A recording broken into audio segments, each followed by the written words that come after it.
Welcome to In Pursuit of Truth. This is your host, Sir Patrick Mack. Ladies and gentlemen, you are watching a movie. But wait a minute. Is Christopher Walken in this movie? I don't know. I don't know either, but we're going to find out soon enough. John, how many Q posts are there? 8. Yes, 3460, 25 minutes after the hour of 10. Q says, be ready in brackets, and gives us this Fox News link right here. Trump says Mueller shouldn't testify, warns hearing will backfire. President Trump argued Monday that Robert Mueller should not be given the chance to testify before Congress later this week, warning that former special counsel's highly anticipated hearing appearance could be bad for him and for Democrats in the end. Highly conflicted, Robert Mueller should not be given another bite at the apple. In the end, it will be bad for him and the phony Democrats in Congress who have done nothing but waste time on this ridiculous witch hunt, Trump tweeted. Result of the Mueller report? No collusion, no obstruction. Mueller is slated to appear before the House Judiciary Committee and the House Intel Committee on Wednesday for back-to-back public hearings. Later, lawmakers are expected to interview Mueller's staff behind closed door, but it's unclear whether Mueller himself will continue to answer questions in a private setting.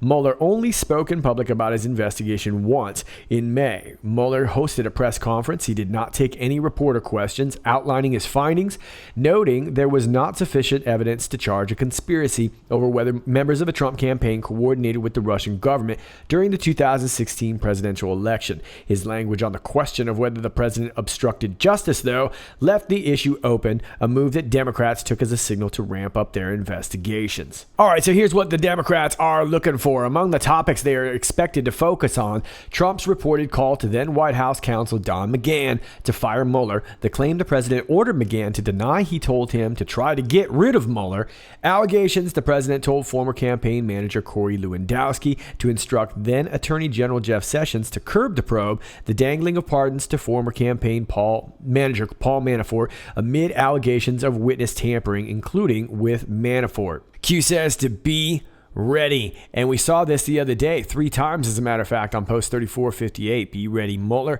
Be ready, James Comey. Be ready, traitors one and all. I'm wondering if this has to do with our placeholders that have been sitting in brackets, and we may see this on the Patriotsfight board on 8chan pretty soon. Not really sure. Maybe Mueller has to do his thing. And remember, we still have the communications of James Comey that we know is going to come out. We just don't really know when, but that could be very well next. And then this could be maybe referring to FISA D-Class or whatever. I don't want to keep predicting FISA D-Class because it's amazing how many things have happened in this string of time that we thought it was going to come out. Can't say nothing's happened. Many things have happened, but I think just holding this FISA D-Class over their head has caused a lot of things, and of course a lot of crazy events going on around the world in response to all of this. But I have a feeling Q is referencing this, maybe the first one having to do with Mueller, since that post has to do with Mueller. Well, speaking of ready, looks like the Department of the Navy, they're ready. They're ready for some fun this weekend. And of course, the Army, not to be outdone, they're ready too to overcome any obstacles that get in their way, like knuckleheads or Area 51 stormers. And then, of course, the DOD, not to be outdone, they're always ready. They're just enhancing their readiness. So there you go. Looks like everybody's ready to go. And I'm ready to go too, to 3461. 48 minutes after the hour of 10, we get this Twitter link right here. Takes you to the Twitter of John Henry, who says, well, never seen this before. A stealth bomber from Whiteman Air Force Base flying over the National Mall. And this was from the July 4th celebration. This was posted on the 5th here, but this is from the flyover from that celebration. And there it is right there. You can see the B-2. Now, I tend to think that Q is referencing the B-2 being B Bill Barr. I'm not so sure Bill Barr is is our stealth bomber, but we'll talk about that in a minute. Q also could be referencing these operations that are going on above DC, and we are going to talk about that in the next post here, 62, 49 minutes after the hour of 10. An anonymous posts this Twitter link right here to Alex Wayne's Twitter, and then the link down here is the actual Twitter link here. What is this? But let's look at this here. The U.S. Army is engaged in a mysterious operation around Washington, D.C. Now, his takes you to a Bloomberg link, but I actually want to take you over to the Examiner. It's kind of the same story. Army conducting secret operation in D.C. area.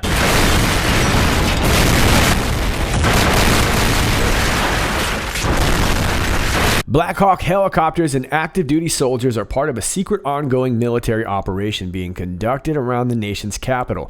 Existence of the operation was revealed as part of a funding request to Congress, according to Bloomberg. The Defense Department asked Congress for approval to shift an extra $1.55 million in funds towards air crews, aircraft maintenance, and travel as part of an emerging classified flight mission. The funding shift was part of a larger $2.5 billion request to reprogram money from the budget to operations and programs considered top priorities. In the document, the Defense Department mentions the Blackhawks being used in the mysterious operations. Well, we've seen over the last year, really, the Blackhawks being used in a lot of mysterious operations, right? Soldiers from Assault Helicopter Company and Aviation Maintenance Units will be supporting the mission with 10 UH-60s and maintenance capabilities for 4 months, it added, also noting that the funds would be used for a sensitive compartmented information facility at Davison Army Airfield at Fort Belvoir, Virginia. The fort is located just south of Washington, D.C., near Alexandria, Virginia. Without additional funding, the Army will not be able to perform this classified mission, the Defense Department said. Few other details are available about the operation, which began October 1st and has an undetermined end date. Okay, well, if you remember, pretty far back now, this situation outside of Wells Fargo Bank in LA, we had a couple Blackhawks land down, looked to be doing some sort of exercise, some sort of extraction, and took off. Was that part of this all? We're not really sure, but we've seen so many different kinds of operations going on. Exploding homes, we're seeing fires, we're seeing floods, we're seeing blackouts. We know something's up, and I'm imagining that, or at least I'm hoping that this will be part of those operations, taking down some of these tunnels and whatnot. And actually, President Trump mentioned the other day in an interview, he was referring us back to when they were in Syria, blowing up the tunnels out there. And that got me thinking about these tunnels that we're always talking about here. But either way, $2.5 billion is really the larger part of the request. The $1.55 million is just looks like to be for 4 months here. But also very, very curious that they're building another SCIF, Sensitive Compartmented Information Facility. And if you guys will remember, that's what we found to be compromised. We found it to be compromised in the White House. Could very well have been compromised on Air Force One, and likely at Trump Tower too. If you'll remember, Admiral Rogers was the one who was warning President Trump that he had been spied on, and they immediately moved out to New Jersey. Now, I pointed out back in the day that there was somebody else that was warning about spying, I think maybe even before that, and we'll talk about him in a second. But let's move on. Post 3463, 18 minutes after the hour of 11. Q takes us back to this September 2nd post from 2018 with 3 words, one name, 3 words: Ezra Cohen Watnick. And I'm telling you, ladies and gentlemen, I've told you about him before. I'm going to tell you about him again. This right here is our Christopher Walken. And as a matter of fact, I was just talking about this last week. Let's flash back. Got a flashback aside, yeah, take you back, yeah. Taking you back, but not way back, just to my video on the 10th, entitled Once on This Island. I believe this was post 3389, talking about Admiral Rogers and how he knew. And I bring up Mr. Watnick, oddly enough, at the 1917 mark. No, it was just a coincidence, though. Here you go. Check it out. They knew, and that was Devin Nunes. And my guess is that Devin Nunes was informed by somebody who had originally worked with Flynn. And remember this name. We've talked about it before. If you follow my channel for a while, you'll remember this name from back in the day. Ezra Cohen Watnick, okay? And I've called him our Christopher Walken because he shows up in the middle of the movie and you're like, oh, this movie's gonna be sweet. I didn't even know he was in this movie. Ezra Cohen Watnick. Remember the name, folks. You heard it here. Mystic Mac, they call me. Some people call me that. Not a lot of people, though. There's a lot of people that don't call me that. You don't have to call me that. It'd be cool if everybody did, though. I like that name. Going to take you back to 2017. This is an article from the Weekly Standard, and I think that this will put a little bit of perspective in this. McMaster interviewed CIA operative to replace Trump NSC official. Over the weekend, a personnel dispute within the National Security Council between the National Security Advisor H.R. McMaster and senior White House aides Jared Kushner and Steve Bannon was eventually brought to President Trump himself. As Politico reported Tuesday evening, Trump overruled McMaster, who had sought to move the NSC's Senior Director of Intelligence Programs to another position, reportedly after weeks of pressure from career officials at the CIA. Some of those CIA officials, the Weekly Standard has learned, were pushing for one of their own to take the job in Trump's White House. The current NSC official is Ezra Cohen Watnick, a 30-year-old former intelligence operations officer with the Defense Intelligence Agency. And I want to stop real quick there and point out that 30 years old is very, very young for such a position, who was brought into the Trump White House by the former DIA director Mike Flynn. Flynn resigned as National Security Advisor last month. Like Flynn, Cohen Watnick has been critical of the CIA's perceived politicization during the Obama administration. Two sources within the White House tell me that last week, McMaster had interviewed a potential replacement for Cohen Watnick, longtime clown official Linda Weisgold. Weisgold apparently had a good interview with McMaster, as she was overheard saying as she left the White House she would have next to have to talk to Pompeo, as in Mike Pompeo, the director of the CIA. But Weisgold was never offered the job days later. Trump himself overruled the effort to move Cohen Watnick out of his senior director role. And if you'll remember, Linda Weisgold was part of that little dream team there that kind of helped cover up Benghazi. But I want to point out that Ezra Cohen Watnick was a top Flynn guy. Flynn was real high on this guy, and that's why he's risen up the ranks at such a young age. Keep in mind, he's CIA trained. He was down on the farm with a lot of those cats, and a lot of those cats evidently did not trust him, thinking that he was more of a DIA guy spying on all the clowns over there at the CIA. So this would explain why they wanted to get rid of him and replace him with this Weisgold, who, like I said, helped draft the talking points for the Benghazi hearings. So that would suggest to me that Ezra Cohen Watnick has the goods on a lot of folks. And I want to also point out that he worked with the DOD in Haiti. So I would imagine, being so close to Flynn and having the connections that he knows a lot about the Middle East. This guy seems to be an expert in quite a few different things, and he likely has the goods. And if Flynn knows where the bodies are buried, likely Cohen Watnick has a pretty good idea. We also know that Cohen Watnick met with Devin Nunes, and that's why I would imagine that that's how Devin Nunes got his information in the first place, right? So it seems to me like this very well could be one of our stealth bombers. Not really sure. We've talked about it being Jeff Sessions, of course. We talked about it being A.G. Whitaker, Bill Barr. But I tend to think that one of the guys who's basically flown under the radar all this time has been one Christopher Walken, Ezra Cohen Watnick.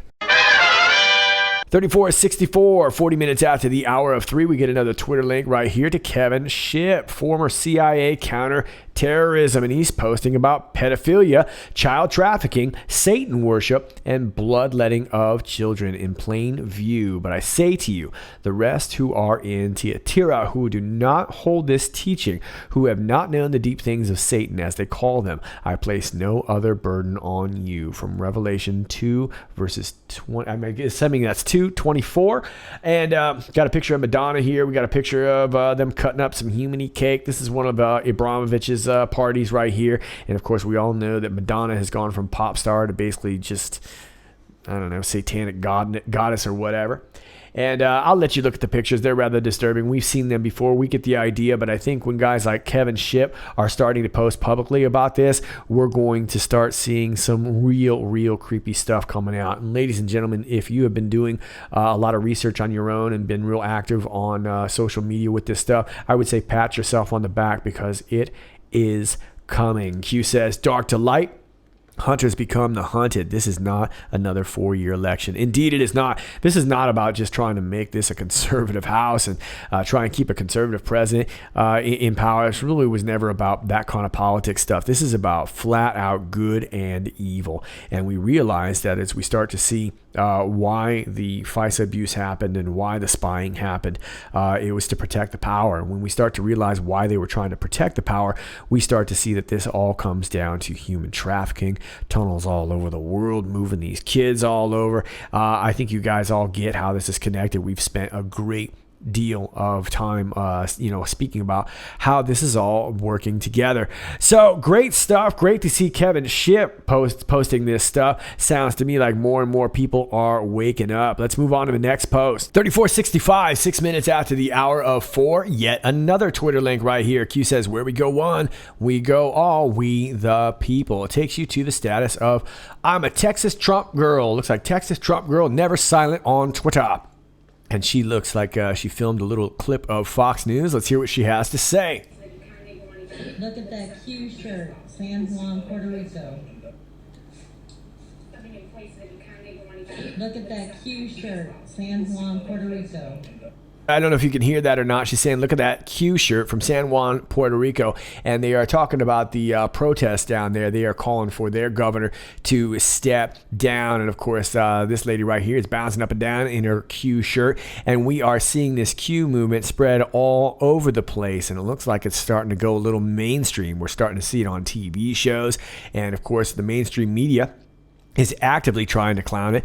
Groups like the Daily Beast and the Huffington Post, for a long time, Slate, groups like that, they've long been trying to clown QAnon. It hasn't really worked out very well. And like I said in the previous post there, when guys like Kevin Shipp are starting to post about this stuff, you know that it is about to bust wide open. So is someone going to finally ask the Q? You tell me. Post 3466, 51 minutes after the hour of 7. We get this graphic right here. Napoleon Bonaparte, who says, never interfere with an enemy in the process of destroying himself. Okay, well, to be fair, I don't think he made that up, but I'm sure he did use that wisdom. He would know. Q says, these people are stupid. Enjoy the show. Yeah, top level Democrats, all excited about impeachment, all excited about this Mueller report.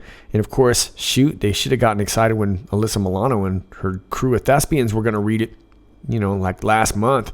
They weren't as excited about that, but they're excited now. And they think that this is really, like I said yesterday, going to bust everything wide open. And I think we all know exactly where this is going to go. Because what we do know is that if Mueller does end up getting grilled, he's going to get grilled about the origins of all of this. And he's going to have to answer truthfully. If he doesn't, he's perjured himself. And that's a big, big deal. And of course, then AG Barr can go ahead and declass everything all at once. Now, I'm not sure how that's going to play out, but it seems to me like I said earlier in this video, this was a dare from President Trump. And I said this actually back when Mueller finally did come out and speak. If you remember, Mueller was not his typical confident self. He was even shaking a little bit, and even in his breath he was shaking. And he even mentioned that he would not like to be asked back to speak any more about this. He knew. He's known all along. He's no dummy. So even when he did that, I felt like that was also a dare. I don't think it was a dare that Mueller really wanted to put out himself, but he was probably forced to be put in that position. So here it is, Dams. There's your dare. Looks like you took it, and now we're going to find out tomorrow exactly what's up. These people are stupid. Let's move on. Post 3467, 54 minutes after the hour of 7. We get this picture right here, and Q posted this back on March 25th saying flags out. Not really sure if this is some sort of marker or if we're talking about a possible incoming false flag, or if this is just to show your patriotism, to stick it to the man. I don't really know. And there's a lot of people who have asked whether or not this is James Comey's house, given that he's a tall guy, and we have this extra tall handrail here. I'm not so sure. I know he had a home in Connecticut. I'm not so sure that this would be his home, but I will point this out. And a lot of you probably already know this, and I've talked about this a few times. I can't keep bringing this up. A lot of people will say, hey, Patrick, did you know that if you take these JPEG searches, see how you have this code right here, and you enter it into Google, you can enter it into the book section, or you can find a lot of Hillary Clinton's emails in regards to a lot of these Q posts. bucks here using these codes. There's a ton of interesting stuff that we've talked about a long time ago before. I can't keep bringing it up, but I want to point out that I did do a search on this picture with this, and it took us to the Puppet Master, Secret Life of J. Edgar Hoover, the most powerful lawman in America for over 50 years, was also the country's most controversial and feared public servant. His career as director of the Federal Bureau of Investigation spanned more different presidential administrations and survived a dozen attempts to sweep him from office. During that time, Hoover completely reshaped domestic law enforcement as he expanded the reach of the FBI and transformed his G-Men into an elite national crime-fighting division. Despite his contributions to the criminal justice system, Hoover fell from favor soon after his death, the victim of rampant rumors and innuendo. Boy, I wonder if James Nobody's Homie Comey is going to have the same kind of fall. So you can let me know, but just so you know, you can take most of these JPEGs and you can search these into Google. You can go to Google Books. You can use these. I found a lot of interesting stuff in regards to using these strip codes and stuff like that too. Lots of stuff you can find over there on Google, but there you go. All right, Patriots, those are your Q posts. Finally, let me leave you with this from KCal9. FBI raids LADWP offices in downtown LA.